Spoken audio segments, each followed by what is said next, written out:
Amtala rising ক্লাবের পরিচালনায় আজকে বৈশাখী কাপ পয়লা বৈশাখ উপলক্ষে অনুষ্ঠিত হলো আমতলা হাই স্কুল ময়দানে।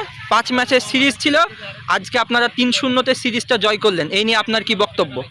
ভালো লাগছে জয় করে। মামুন ছিল বিপরীত টিমে, মামুনকে হারানোর খুব ইচ্ছা ছিল, মামুনকে হারিয়ে দিলাম, ভালো লাগছে। আর আপনাদের টিমের পারফরমেন্স কেমন ছিল সবার? সবার খুব ভালো, সবাই নিজের বেস্ট দিয়েছে। আমি একটা ক্যাচ মিস করেছি, সবাই ভালো খেলা করেছে। আমতলা রাইজিং ক্লাবে এরকম সিরিজ খেলাতে আপনার অনুভূতি কেমন ক্যাপ্টেন হিসাবে? ক্যাপ্টেন হিসাবে ক্যাপ্টেন তো আমি একদম সেরকম করিনি, একটা ম্যাচ এই লাস্ট ম্যাচটা করেছি, তারা সাইল করেছে, পছন্দ করেছে। আপনার কি আর পরবর্তীতে এরকম কোনো সিরিজ খেলার পরিকল্পনা আছে? হ্যাঁ।